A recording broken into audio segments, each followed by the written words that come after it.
Hello, good day to you, and I welcome you to this podcast, which is all about retirement and retirement planning.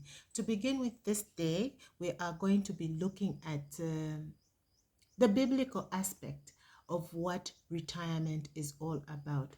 Despite that the Bible does not specifically mention retirement, but we are to understand it in a way that it provides principles about work, about stewardship, and about planning.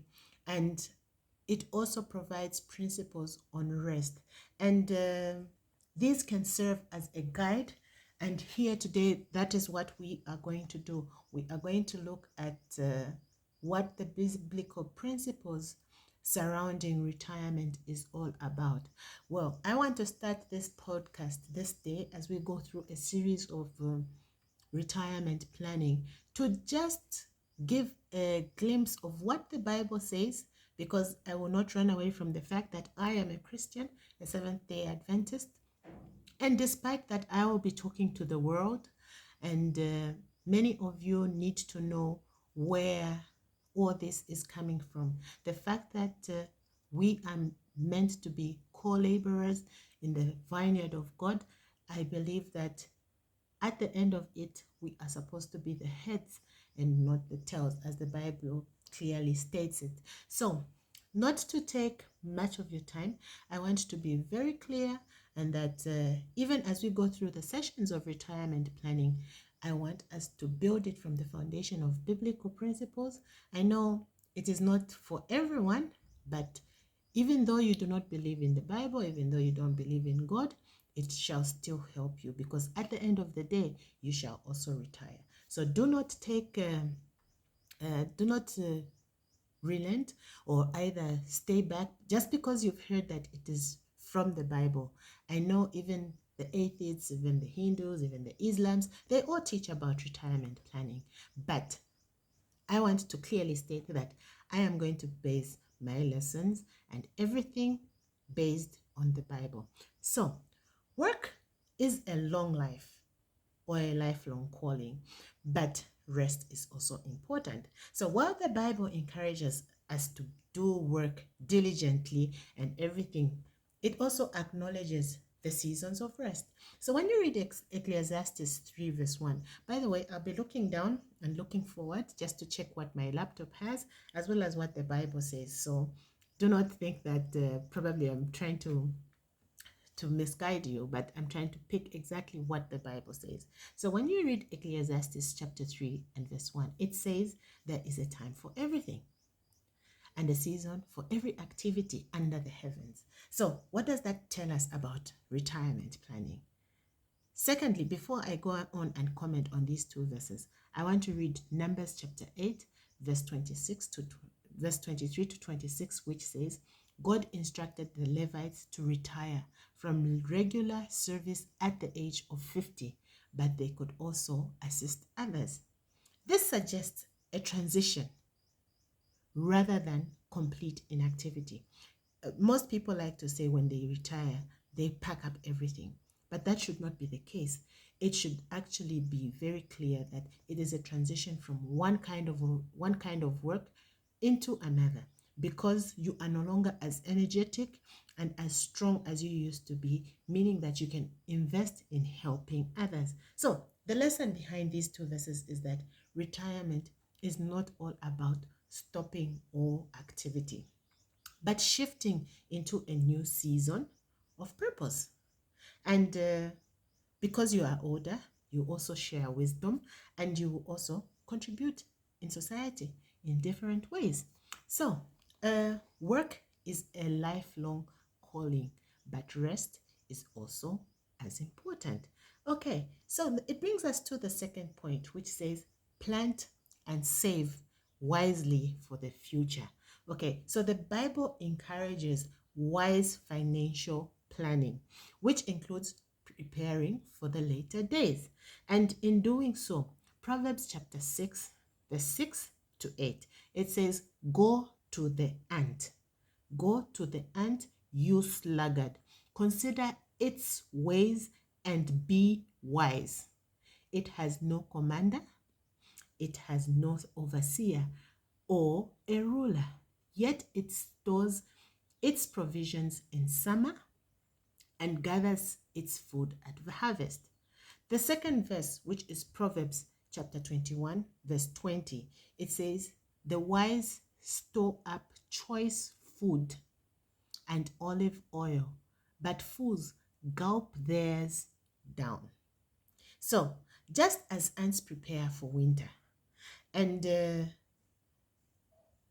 other thing is that we are encouraged to save and to invest wisely for retirement to avoid financial hardship.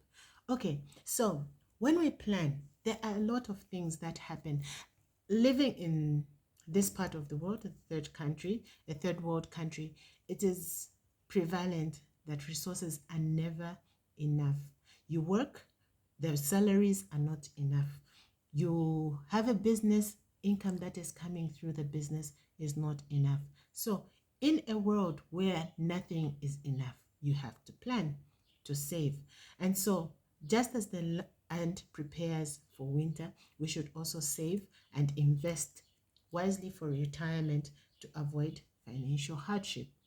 So, it brings us to the third point, which says avoid dependence and be a blessing.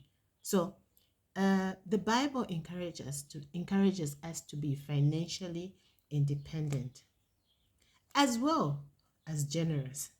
Remember, whoever sows sparingly will reap sparingly, and whoever sows generously will also reap generously. That is according to 2 Corinthians chapter 9, verse 6 and verse 7. Moreover, anyone who does not provide for their relatives and especially for their own household has denied the faith and is worse than an unbeliever. That is what First Timothy chapter 5 verse 8 says. So when you look at the two verses, what are we learning? Planning for retirement ensures we are not a burden to others and can continue giving and helping others. It doesn't mean that when you become old, you should be dependent on your children or on the dependents that you kept in your homes. No, that should not be the case. What we are saying is that you need to plan, to invest, as well as to save. So you cannot run away from this fact that everyone is going to grow old. We cannot run away from that. And everyone is aging. So others may go into early retirement due to illness or rather health issues, or probably just circumstances. You are retrenched, or you can no longer work. You just find yourself in a situation whereby whatever you had laid out has been stuck up. So you really need to plan, to invest, and to look into what your future will hold. Above all, you also need to trust in God as well as not just in wealth. Some people, the moment that they start making money, having money, they have a good job, even believing in God, they put God aside. But remember that God is the provider of the wealth. So while saving and planning are important, our ultimate security comes from God. So Proverbs chapter 3, verse 5 to 6 says, "Trust in the Lord with all your heart and lean not on your own understanding. In all your ways submit to him, and he will make your paths straight." Trust in the Lord in all your understanding. In everything that you do, trust in the Lord, and he will definitely guide your paths. Matthew chapter 6, verse 19 to 21 says, "Do not store up for yourselves treasures on earth, where moths and vermin destroy, and where thieves break in and steal, but store up for yourselves treasures in heaven." Once you store your treasures in heaven, you should know that they are safe and God is going to take care of them, because he is the provider and he will definitely provide for you. So use retirement as a time to serve God as well as others. Retirement is not about idleness. It is about using our time and resources for God's purposes. Psalms 92, verse 12 and 14 actually says that the righteous will flourish like a palm tree and teach younger, and in their old age, they will stay fresh and green. And then in Titus chapter 2, verse 3 to 5, the Bible says, older men and women are encouraged to mentor and teach younger generations. So this is what is required of you when you retire. But circumstances, life happens. You cannot run away from it. So if you didn't plan in your younger years, it is not too late to plan. It is possible for you to start now with the little that you have, with the little that you get. And retirement, as you have seen, is not all about money. It's also about wisdom. It's also about mentorship. So in your older years, if at all you didn't plan properly, you can still make it a point to go ahead and to do the best that you can to reserve whatever you can to help you, such that you do not go into complete financial hardship. You can do one or two businesses, though you may not be as fruitful or as energetic as you were in your younger years, but you can still put in an effort and set something aside. So the final thoughts on biblical retirement planning are that you need to work diligently in your prime years. Those of you that are still young, plan now. Build on financial stability. It is very, very important. You start, the earlier that you start, the more years that you have to set aside something for your retirement. So it is not an issue of just putting aside money. In these sessions that we're going to be having, I will teach you about where to invest, how to invest, how to establish the post-retirement expenses and all that. So even as we save and we invest wisely, we need to prepare for a season when you do not receive a lot of money. Your income is scarce, or it is sparingly coming in because you don't have continuous flow of money. And then we also need to continue serving the Lord and others rather than seeing retirement as an end. It is not an end. It is actually a beginning of a new season, like we have already said. So all in all, you have to trust in God, who is our ultimate provider, while being responsible with resources. So that is all about retirement planning. From today onwards, we'll have sessions of retirement planning. Those of you who want one-on-one sessions, feel free to get in touch. The numbers will be scrolling below. And those of you who need group sessions, feel free to get in touch. I can guide you through on how you do your retirement.